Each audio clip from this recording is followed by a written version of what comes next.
sepakat bahwa turunnya Soeharto salah satunya dipicu karena fraksi-fraksi yang ada di dalamnya, saya memutuskan untuk menyatakan berhenti. Indonesia mendapat dana talangan 43 miliar dolar Amerika Serikat. Selamat datang pemirsa, Anda sedang menyaksikan berita sejarah Indonesia dengan saya Muhammad Saputra dan rekan saya Amri Alabari yang akan menemani Anda menelusuri salah satu peristiwa penting dalam sejarah bangsa kita. Senang sekali bisa hadir bersama Anda semua. Tenang saja, berita hari ini bukan tentang harga jajanan naik, tapi tentang perjuangan masyarakat Indonesia yang mengubah arah bangsa kita.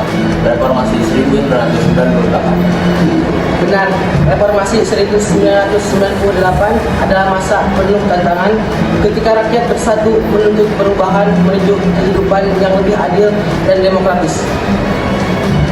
Peristiwa ini bukan hanya soal krisis ekonomi, tapi juga tentang semangat perjuangan dan keberanian masyarakat Indonesia.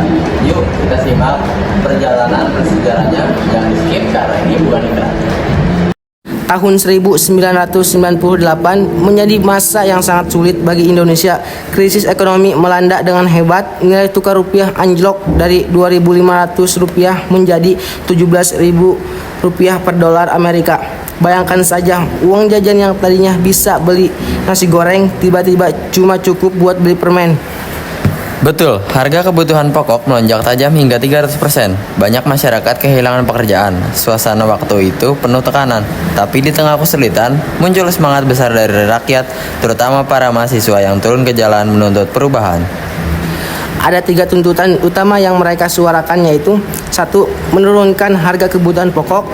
2. Menghapus praktik korupsi, kolusi, dan nepotisme. 3. Menuntut pengunduran diri Presiden Soeharto. Tuntutan itu menjadi simbol perjuangan rakyat. Mahasiswa tidak hanya bicara, tetapi juga bertindak demi kebenaran. Mereka menjadi suara bangsa, walau zaman sekarang mungkin suaranya disiarkan lewat TikTok atau YouTube, bukan lewat pengeras suara di kampus. Puncak gerak terjadi pada bulan Mei 1998. Demonstrasi besar berlangsung di berbagai kota besar, terutama di Jakarta. Namun perjuangan ini juga memakan korban jiwa. 4 mahasiswa Universitas Trisakti gugur saat memperjuangkan keadilan dan kebenaran. Peristiwa itu mengguncang hati rakyat Indonesia. Tekanan terhadap pemerintah semakin meningkat, hingga akhirnya pada tanggal 21 Mei 1998, Presiden Soeharto menyatakan pengunduran dirinya setelah 32 tahun berkuasa. Hari itu menjadi titik balik sejarah Indonesia. Rakyat merasa lega sekaligus haru. Banyak yang meneteskan air mata bahagia. Bahkan mungkin ada yang langsung menyalakan radio dan bersolak. Akhirnya reformasi dimulai. Setelah pengunduran diri Presiden Soeharto, Wakil Presiden B.J. Habibie resmi dilantik menjadi Presiden ketiga Republik Indonesia. Dari sinilah lahir era baru, yaitu era reformasi. Masa di mana kebebasan berbicara dan demokrasi mulai tumbuh subur. Krisis moneter 1998 membuat pertumbuhan ekonomi Indonesia anjlok hingga minus 13%. Halo semuanya, kembali lagi dengan saya Ajeng. Di sini saya bersama narasumber saya yang bernama Siti Aisyah.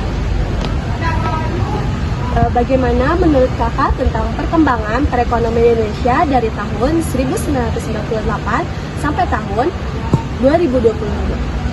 Pertumbuhan ekonomi Indonesia mencapai titik terendah pada tahun 1998 dengan mencapai minus 13,1% dan tertinggi pada tahun 2011 dengan 6,5%.